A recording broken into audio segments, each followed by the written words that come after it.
One of the great things about the Dear Rockstar interviews is I get to sit with these people that I know are living from their why, whose purpose and passion has led them to an authentic path, and who have started something and have lived a life that is truer than maybe what others are doing. So today I'm really excited because Vernice has joined us. I'm so excited you're with us. Well, thank you. Thank you for having me. You are welcome. I remember when I first, Gigi told me about you, and she goes, oh yeah, and she owns a construction company, and I'm like, girlfriend, I got to meet you. So for the listeners and the viewers, tell us a little bit about Votum, the business you're running now, and then we'll go in and kind of talk about how you got started. Okay, well, again, thank you for inviting me to be a part of this. It's very exciting to talk about my company because we started about 6 years ago. Both my partner and I left Turner Construction and started this company. And our purpose of setting the company up was to be a general contractor, construction manager. We do design, build, and we do program management work. We've been very blessed to have been a part of a lot of the major venue projects in the city of Orlando, starting with the Citrus Bowl, the MLS Stadium project. We're part of that right now. We were also... which is the soccer stadium, right? Exactly. The soccer stadium, which is that new addition that we all are looking forward to coming online here soon. So the name of the company is biblical based. I didn't know that. Votum? Yes. Well, I was looking through the Bible, and I was looking for a word to start with a V because of my name starting with a V, and I wanted something significant and something that was Bible-based because of my faith.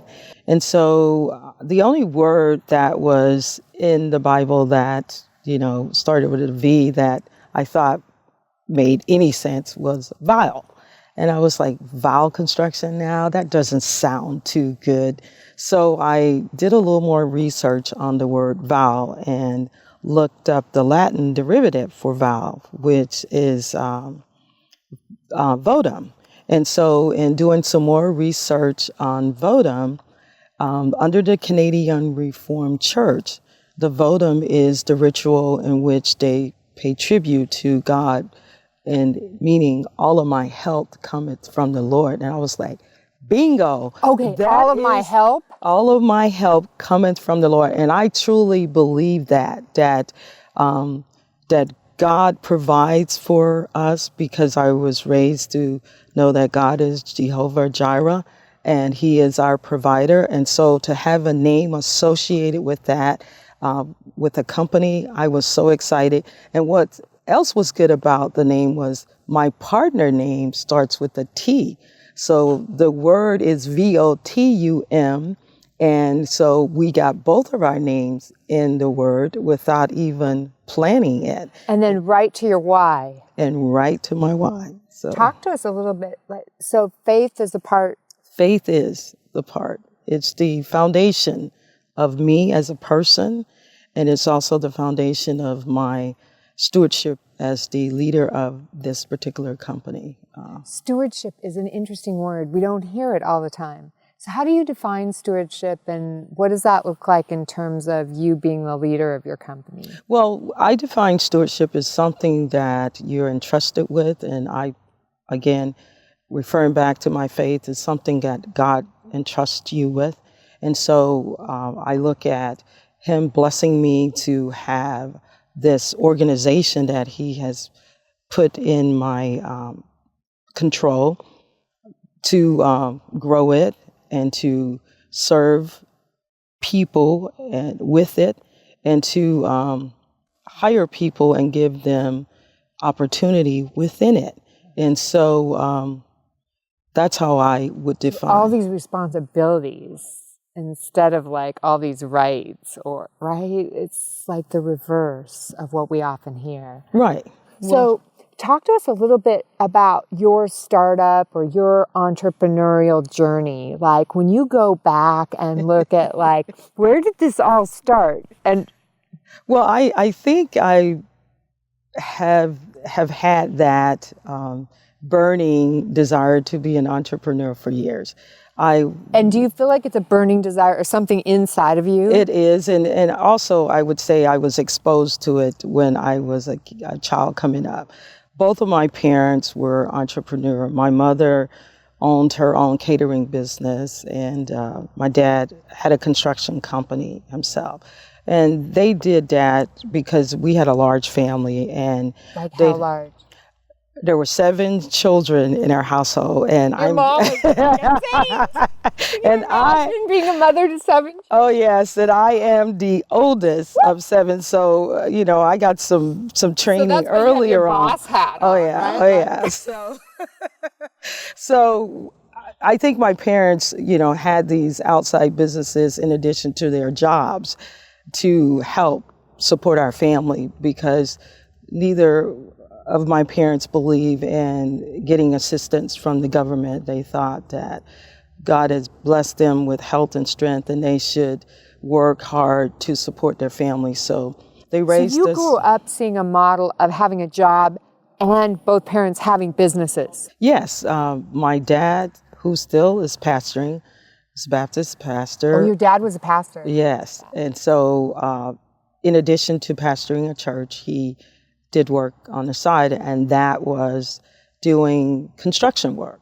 Because, the seeds of construction were sown early. How early were you on a construction site? Oh, God, I can't even remember, because we were the cleanup crew initially.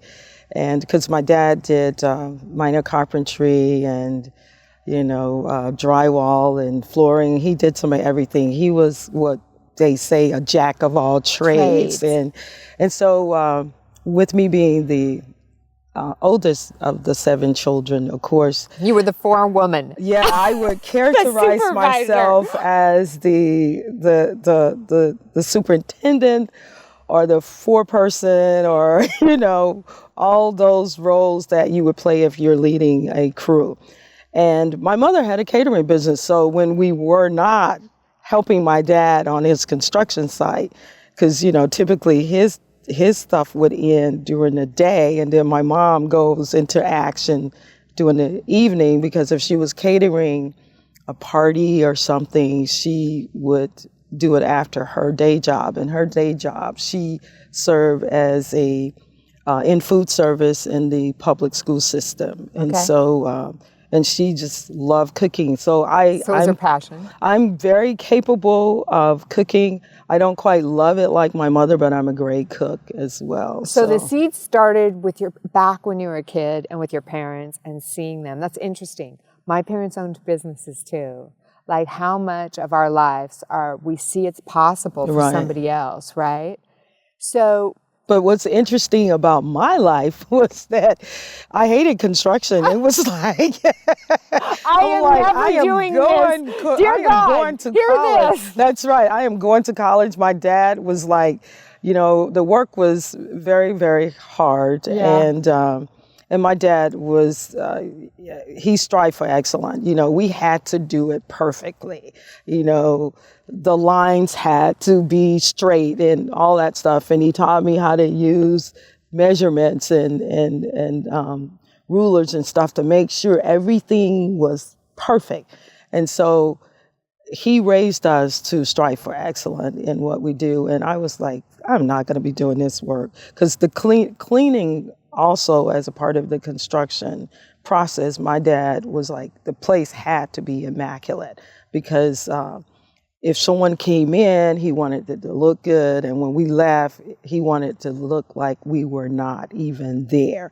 And so you had to have a clean spot. And so I'm like, all of this, and this is not what I want to do in life. And so what did you do? Well, my aspiration was to eventually go to law school, which I did. I did get a chance to So go to you're law a school. lawyer? I have a law degree, I do. And, Girlfriend. so I'm a licensed general contractor, and I have a law degree, and I'm in construction. Go figure. So you wanted to be a lawyer, and you did it. You I did went it. to law school. I did it. Then what happened? Well, interesting, before I got my chance to go to law school, I ended up working in construction by happenstance. I took a position with the city of Orlando working as a contract compliance investigator. And Contract compliance investigator. yes, and it actually put me on the job sites, projects that the city was doing, so that what I would do would go out and make sure that the contractors were in compliance with their contract responsibility. And started to work in that fashion for about 7.5 years. Wow, And so you saw a lot of... yeah, various projects. And problems. On a different scale, too, because, see, my dad mainly did small commercial buildings when we were working with him, and residential. Right. And when I got to really experience it on a huge commercial, working with the city, and they were doing city-related projects, I got to see it differently and on a bigger scale. And I got to see the management side of it, and not, the physical sort of dirty side that I was exposed to.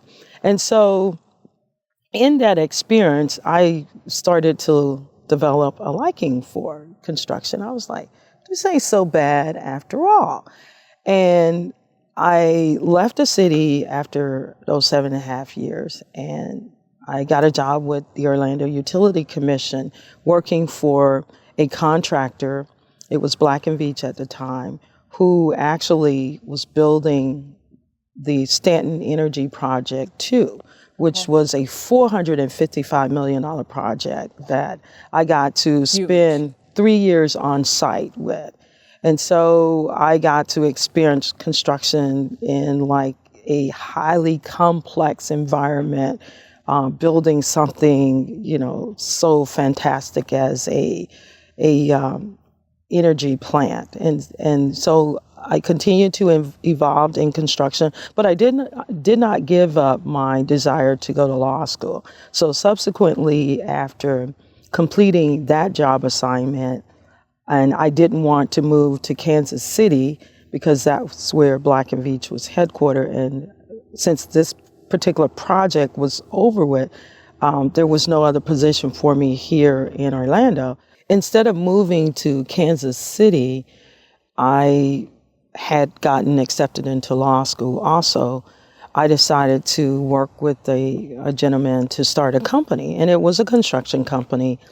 And we were having a difficult time getting it off the ground, and I was living off all my money I was saving. And at that time, I was a single parent with 2 children also. So single parent with 2 children, trying to start up.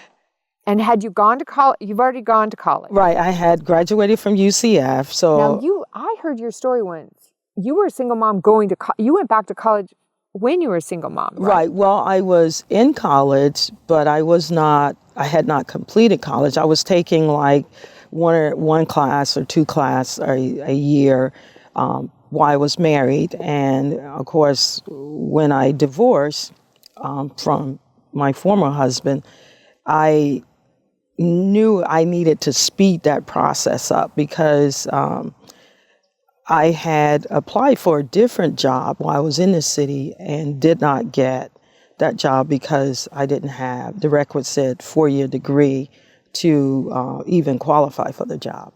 And so although I had the years of experience and could do the job probably with my eyes closed, it was just that you didn't have the educational requirement. And so I was like, never again in life will anybody tell me that I will not qualify for something because I don't have education. You have that quote. Never again will anyone tell me I can't go somewhere or do something because I don't have the education. That's right. So I really put shifted into 4th gear in terms of going after getting my education. to the point that my children were taken to school with me in the evening. I think you've heard me tell that story before, where what I would do would prepare their meals at night. And because, I come from a mother who made full meals, it wasn't that going to McDonald's or anything. It was like she cooked rice and beans and, the full meal, because she said healthy minds make healthy people. And so I was making those types of meals, and what I would do is prepare them the night before, fix them and put them in the refrigerator, and go pick the children up from their schools and put them on the back seat of the car, would have heated their plates in the microwave. And while I'm driving to UCF, because I lived on the west side of Orlando, and of course UCF is on the east side, they would have the time to eat their dinner. We would talk about their day in school. And then once I got to school and went into the classroom, I would set them outside of the classroom with the strict instruction, do not move or you die. You be saying that's there. right. I'll And be getting my degree. and so the thing of a single mom, like, been there, right? right. And I think sometimes we can even use situations in our life and give ourselves an out, maybe. Or we can say game on. Right. Right? You said game on. I said game on. This isn't going to stop me from my future. Well, I'm not a person who find reason to stop doing something anyway. I'm finding solution. I believe in finding solution to problems. I mean, this universe is designed where you find solution to problems and not make them as excuses for failure. Figure it out. So you got your undergraduate degree at UCF. And I actually started a master's degree at Nova University, and while I was in the process of going through matriculating to Nova, and with the desire still to go to law school, lo and behold, the law school came to Orlando, because I would have had to have moved from Orlando to go to law school, and I had applied to schools and was going through that process, and a friend of mine contacted me. She said, they're bringing a law school to Orlando. I was like, get out of here. And so I applied and got accepted into the law school in Orlando and completed my education there. And prior to completing my education there, I got hired by Turner Construction. And Turner's the big boy, right? Yeah, they were at that time, and I'm sure they're still hold a position of this particular status. They were the largest general contractor in the United States. Yeah. And so the person that had hired me into Turner, I had met them back when I was working for Orlando Utilities. So relationship. The value of relationships. And she and I hit it off. And so I wasn't even looking for a job because, I'm going to go practice law and I'm going to be I got this dream. Yeah. And so she came to me and she said, I want you to come work for Turner. I was like, really? She said, what are you going to do when you graduate from law school? What area are you going to practice in? I said, construction. And she said, what better way to learn to practice in construction than working for the largest general contractor in the U.S. And I was like... We talk about those twofers. Get yourself in a situation where you can accelerate your knowledge. We kind of see it as one path only. But that's a really good example, right? It was. And she was dead on it. So I got a chance to work with some of the best people in the country and some of the best minds in terms of construction, because you're talking... At that time, Turner was like celebrating their 100th year in existence. So you've been around that long, you got to know some things. And so I felt that I was very, very privileged to be asked to come work for a company. So I spent almost 11 years working for Turner. And I tell you, it was a great experience. It was a great opportunity. Learning and growing and becoming an expert in the vertical. So what's the seed that sparked Votum? How did Votum... Well, it actually... how did Votum come out at the Turner time? Well, I actually went I did a lot of volunteer work in the community, and I was invited by a minister to go talk to some young boys in juvenile detention facility. And so I went and to talk to them, and because he wanted me to talk to them about getting into construction as a career option, because when they got out of detention or jail in some cases, they had a very difficult time finding a job. Right. And so sometimes the construction industry is a little bit more embracing for those types of individuals. For second chances. Yeah, because, of the labor intensiveness of the work, and they could, if they got any skills, and my dad always told us, if you got a skill, you can feed yourself. So if they were skilled, and he wanted me to talk to them about, looking at trying to get skills in the construction industry. Yeah. And a large number of them were people look like me. And so he wanted them to see someone who he characterizes being relatively successful in the business to come out and talk to these guys. And so I did. And when I left from there, and while I was there and talking to them, I asked them, how did they, because some had was there for a second time. They gone to jail for a second time. Yeah, and I say, how do you come back? Juvenile detention. Yeah. I was like, how do you get back in the system? And they say, well, when you leave and you can't find a job, you go back to a life of crime because you're trying to help support your family. Mm-hmm. So I left from there very disturbed about that. And, God placed it in my spirit to say, you can do something about that. And I was like, what can I do? And he said, hire them, own your own company. And I was troubled with that. I was like, because because I had, and I shared this with you before, I had, tried to be in business a couple of times and was not very successful at it. I had started a fencing company and got out of it before I lost money. I started an import-export business and lost money, but it was a small amount where I was like, okay. And then I decided to get into the trucking business.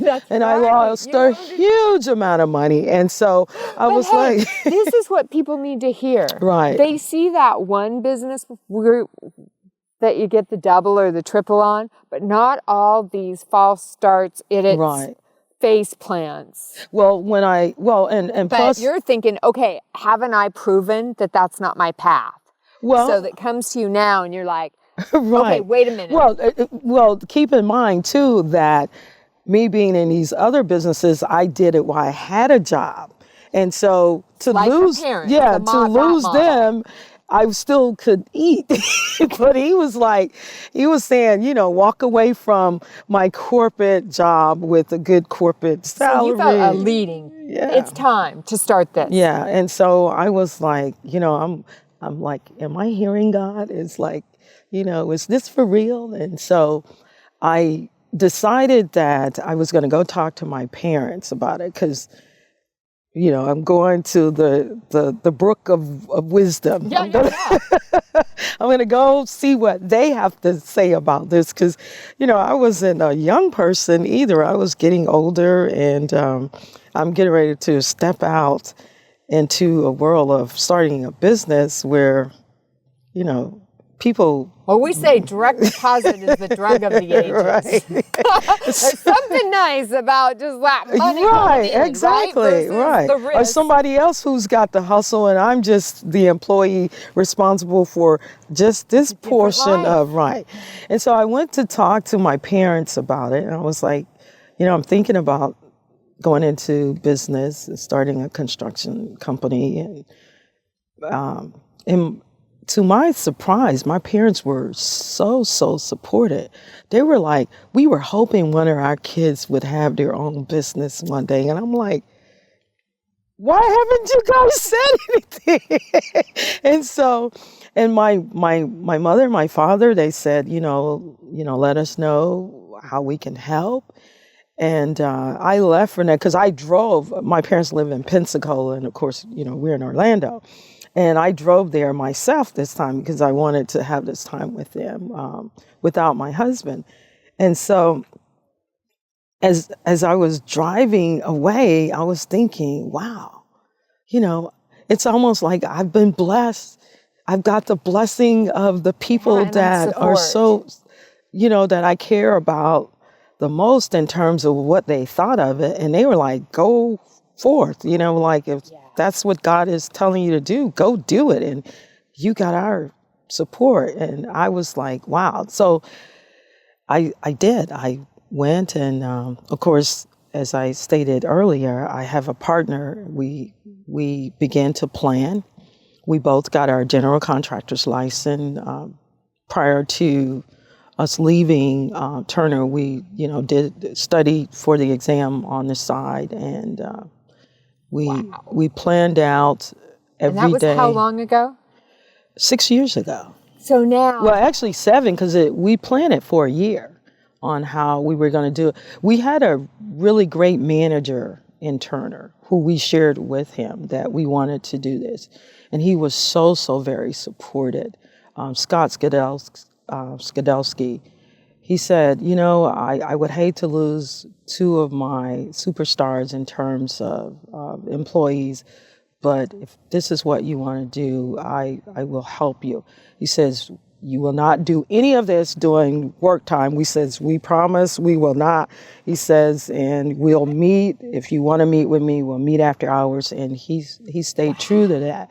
And when we got ready to transition, he said, I think the smartest thing for you to do is find your job first. And when we got ready to transition, to refer back to how important relationships are, the school I had graduated from in terms of law school, Barry Law, one of my professor who we had developed such a great relationship was now the dean of the law school. So, of course, I sat down with her and I said, I'm thinking about starting my own business. I know you're going to be doing a new project here, and I would love to, be the builder of a building on the school campus that I graduated from. And she says, wow, that sounds great. She said, of course, you have to compete. I say, absolutely. Competition does not bother me. It motivates me, actually. And so I told her that I was going to be teaming up with Turner Construction because Turner had a relationship with the main campus, which is in Miami. And I said, we will compete just like anyone else. And so we did. And we were fortunate to be selected. And that was the first project that was the first Votum. Project that launched Votum. And we were the project manager on the project. Wow. And it propelled us to getting ourselves in gear to be where we are today. So, a woman in construction, that's probably not like the norm. And then a woman of color in construction and startup. What are some of the lessons, or what has that been like? Well, why some may see it as a challenge, I see it as a benefit. I love being a woman in construction because I think that it gives me an opportunity to set the tone for future opportunity for other women to come into the business.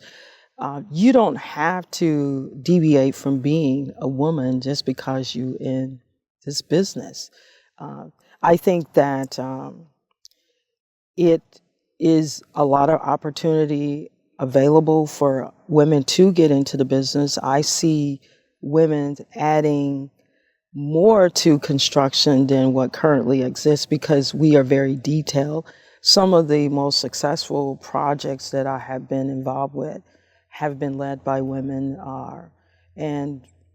because we're stickler for details, and we tend to, because people are very valuable to a construction job in terms of those who build it, who have the responsibility It's a of people-intensive service business. And I see women as being more nurturing. And so since it's people-intensive in terms of the actual builders in the construction industry, I think we tend to manage people a lot better. Yeah. We minimize conflict on a job because, we want everybody to feel good and be a part and feel like they're part of the team. Yeah, building that community, that stewardship piece. Right. So, as a woman founder and starter, what are the hardest parts of leading your own company, having your own company? I think it's more of what I impose on myself because I want to be successful because I realize that people show up to work every day relying on my success. And what is success to you? What's your definition? It's being able to continuously provide employment opportunity for the employees that work for me who have entrusted me to be the place that they want to develop a career. And so I have to deal with the hustle and bustle of life and what it takes to run a company. And that's a number of things, from making sure that I have enough money for payroll, making sure that I'm pursuing contracts so that I can win contracts and be able to have jobs so that I can put them on projects. So the hardest part is all of that together and not wanting to let those people down because goes back to those boys in the juvenile center. Right. So your why is really about gainful employment. It is. It's creating jobs and it's building a legacy. I didn't get in this business to become rich because when I think about the last 6 years of my life, starting my own company versus working in corporate America, I've left quite a bit of money on the table. Yeah, if you're just looking for the money, right? If it was based on a paycheck, I had a pretty decent paycheck. Now, I haven't been able to pay myself what I made when I was in corporate America. But I believe that I someday will pay myself more than what I made in corporate America. And the other aspect of it is building. It's something about building. Yeah. It touches every aspect of our lives. I thought about law in that way when I used to think about being a lawyer. I said it touches every aspect of our lives. But building does too. When you are born, you're born into a hospital. That's a building that had to be built. When you go home to a house.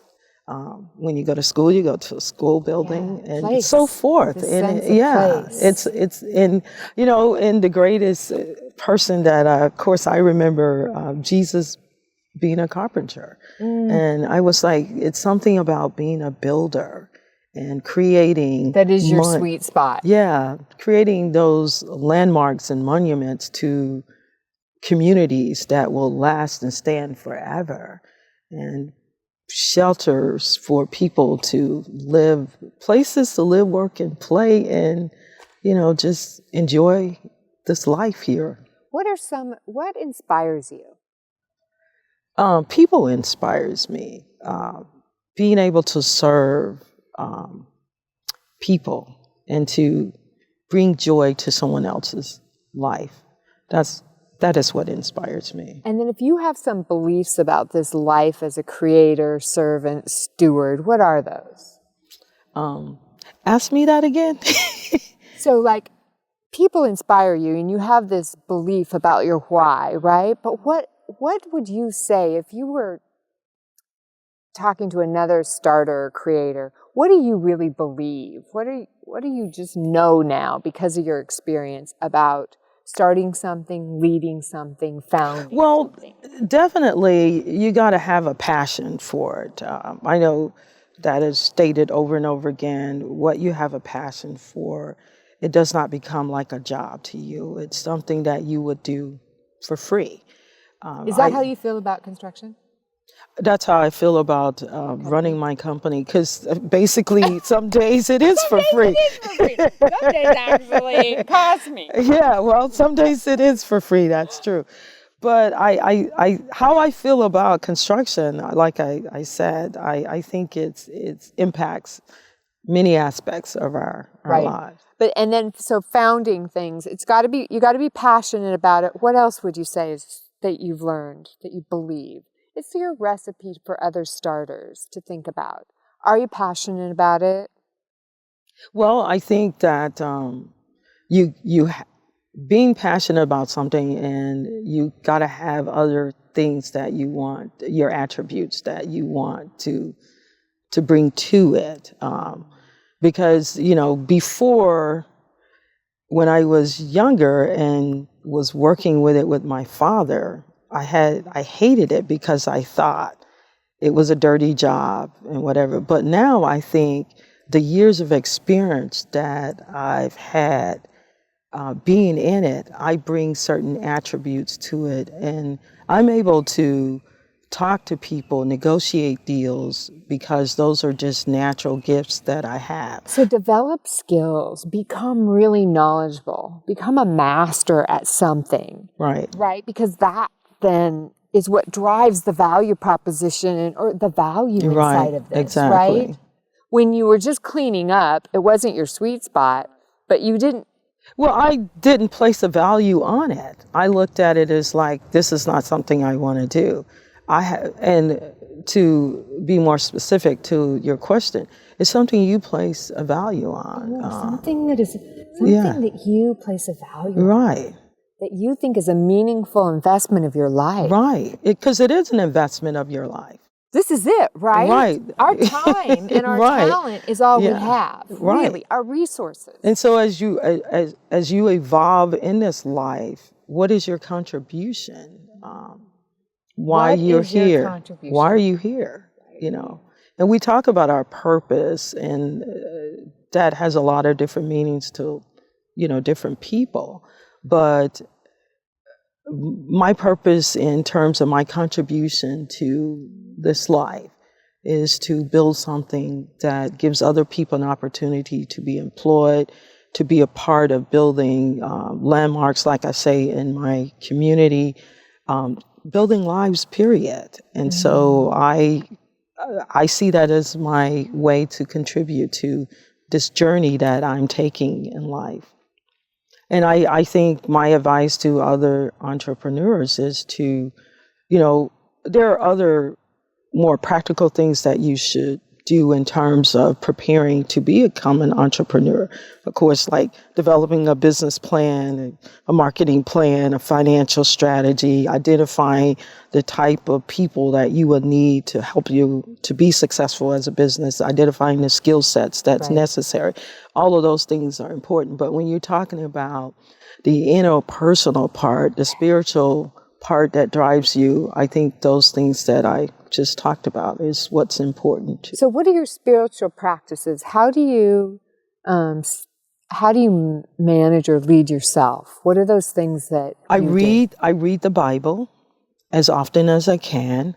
I love to listen to gospel music in my car. I listen to Joel Osteen a lot in my car because he's on Sirius now. Yeah. And I listen to other renowned ministers like T.D. Jakes and Creflo Dollar. Those are people that really seem to have an understanding of what God means in this life, and they are able to convey it.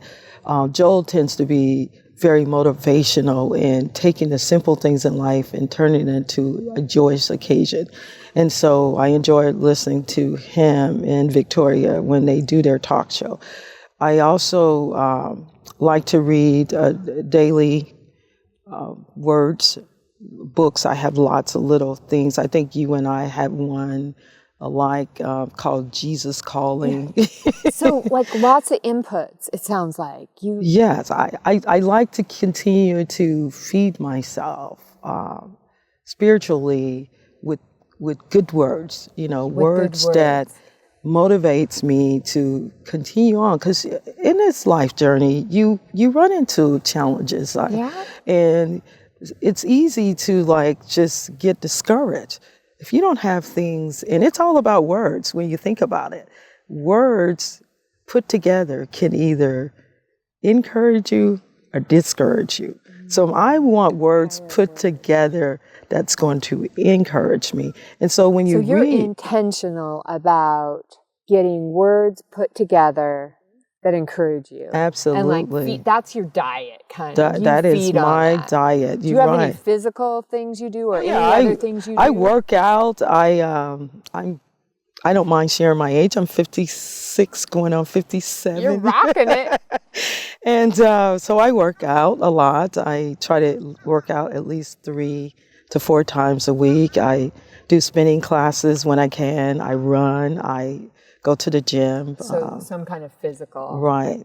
And I try to eat healthy, lots of fruits and vegetables to keep me healthy. Yeah. But I love sweets too, so I have to kind of balance it out. Like my daughter says, what is life without a little cake?